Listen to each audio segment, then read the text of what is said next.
Hello friends, तो चलिए start करते हैं देती वंश का एपिसोड 14। पिछले एपिसोड में हम लोगों ने देखा था कि गांव वाले सभी मिलकर भरत को जान से मार देने वाले होते हैं। फिर हमें आगे दिखाया जाता है भूसे में बंधे हुए भरत को लोगों ने आग लगा दी होती है और लोग आपस में बात करते हैं हमें इसे पहले ही मार देना चाहिए था। फिर हमें एक बूढ़े अंकल को दिखाया जाता है जो भरत को ऐसे जलते हुए देख कहते हैं तुम्हारी बलि देकर हम अपने इष्ट देवता को प्रसन्न करेंगे, तभी वो हमारे गांव को बचा पाएंगे और हमारी नस्ल सुरक्षित रहेगी। भरत के आसपास सारे लोगों ने भीड़ इकट्ठी करते हुए हाथों में मसाले पकड़ते हुए हाहाकार मचा दी थी। फिर हमें एक और अंकल को दिखाया जाता है जो कहते हैं हाँ अब यही एक रास्ता बचा है हमारे पास। फिर सारे गांव वाले मिलकर एक साथ चिल्लाते हैं जला दो इसको। गांव वालों की ऐसी बातें सुनकर भरत चिल्लाते हुए कहता है मुझे छोड़ दीजिए, मैंने ऐसा नहीं किया है, वो सब दानव बन चुके थे, मुझे उन्हें मारना पड़ा। लेकिन गांव वाले उसकी एक नहीं सुनते और चिल्लाते हुए कहते हैं जला दो जला दो जला दो इसे। फिर वो अंकल सारे गांव वालों से कहते हैं इसने बेरहमी से हमारे अपनों को मारा है, इसके हाथ में उन सब का खून है, अब हम इसे खत्म करके अपनी धरती पवित्र करेंगे। फिर से गांव वाले जोरों से चिल्लाते हुए कहते हैं जला दो जला दो जला दो इस भरत को। तभी हमें किसी को आते हुए दिखाया जाता है जो भीड़ में चली आ रही होती है। उसके मुंह पे घूंघट डला होता है और वो घूंघट डली औरत गाँव वालों पे चिल्लाते हुए कहती है रुक जाओ। तभी गांव का एक आदमी पूछता है कौन है ये। तभी वो अपने कमर में बंधे हुए लोटे में से कुछ निकालती है और कहती है पीछे हटो वरना तुम सबको खत्म कर दूंगी। फिर हमें पता चलता उसने अपने लोटे में से राख निकाली होती है।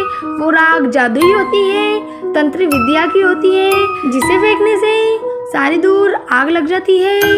उस आग को देख सारे लोग दूर दूर हो जाते हैं। उनमें से एक आदमी कहता है कौन है ये, इसने अपना चेहरा क्यों ढक रखा है। तभी वो औरत कहती है हटो सब यहाँ से। तभी वो अंकल फिर से कहते हैं ए लड़की तू इस गांव की तो नहीं है, कौन है तू। फिर वो औरत कहती है मैं जो कोई भी हूँ, एक बात जान लो अगर भरत को कुछ भी हुआ तो इस गांव को भीषण श्राप लगेगा। मैं ऊपरी हवाओं को अपने वश में करना जानती हूँ, अगर एक और कदम आगे बढ़ाया तो तुम सबको तबाह कर दूंगी। तभी एक अंकल उस औरत पे हमला करने लगते हैं और कहते हैं तुझे क्या लगता है तेरी धमकी से हम डर जाएंगे।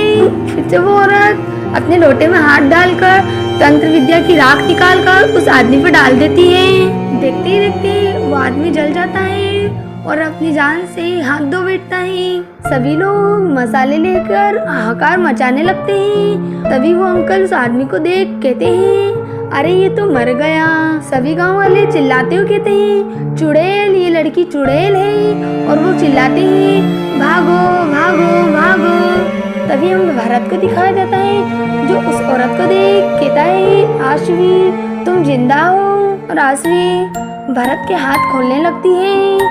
तभी आश्वी भरत से कहती है चलो यहाँ से, वे लोग कभी भी आ सकते हैं। और वो दोनों जंगल के रास्ते से भागने लगते हैं। तभी भरत आश्वी से कहता है रुको आश्वी, मुझे सब कुछ जानना है। आश्वी रुक जाती है और भरत की बात सुनने लगती है। तभी भरत आश्वी से कहता है तुम्हारे गले में ये मंगलसूत्र ये मैंने तुम्हें पहनाया था, लेकिन अब तुम कोई अनजानी सी लगती हो, तुम आखिर हो कौन और ये सब क्यों कर रही हो। तभी आश्वी चिल्लाते हुए भरत से कहती है मैं तुम्हारी बीवी हूँ, लेकिन मेरा नाम आश्वी नहीं है, मेरा नाम नवी है। फिर हमें पता चलता है ये आश्वी नहीं, ये तो भरत की पत्नी नवी है। भरत आश्चर्यचकित होकर पूछने लगता है नवी से इसका मतलब जो मारी गई है वो आश्वी थी। भरत की ऐसी बातें सुन नवी चिल्लाते हुए कहती है क्या तुमने मेरी बहन को मार डाला।